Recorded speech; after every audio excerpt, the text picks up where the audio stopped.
আসসালামু আলাইকুম এভরিওয়ান। আশা করি সবাই ভালো আছেন, আমিও ভালো আছি আলহামদুলিল্লাহ।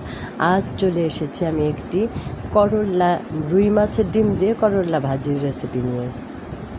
তো তিতা করল্লাও যে মজাদার হতে পারে, এটাও যে খুব সাদা ভাত দিয়ে খেতে খুব ভালো লাগবে, এটাই আমি করে দেখাবো।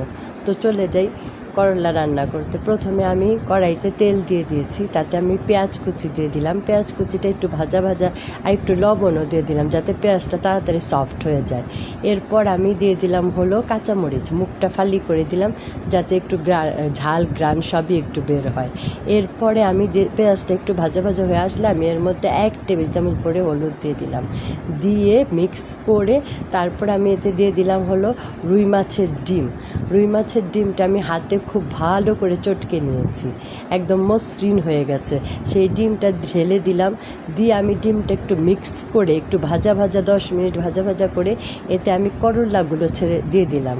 করলাগুলো দিয়ে খুব ভালো করে মিশিয়ে করলাগুলো আমি একটু লবণ দিয়ে একটু হাতে চটকে নিয়েছি, তাতে একটু করলাগুলো সফট হবে।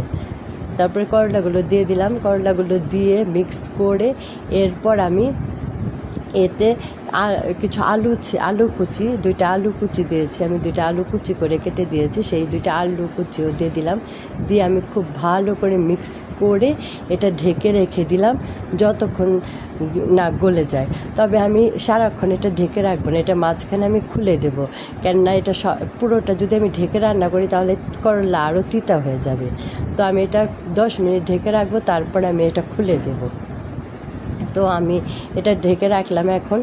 তো 10 মিনিট পরে আমি এটা খুলেও দিয়েছিলাম, আর এখন ভাজিটা কমপ্লিট হয়ে গেছে, সেটা আর দেখাইনি খুলে দেওয়ার দৃশ্যটা। তো এখন ভাজিটা পুরো কমপ্লিট, এত সুন্দর ঝরঝরে হয়েছে আর এত তিতার মধ্যে মজাদার।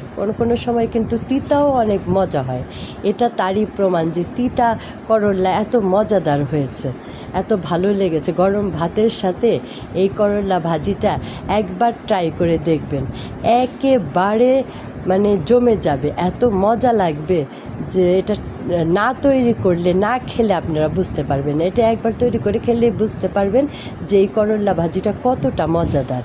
তো আমার রেসিপিতে তৈরি করবেন, অবশ্যই ভালো লাগবে।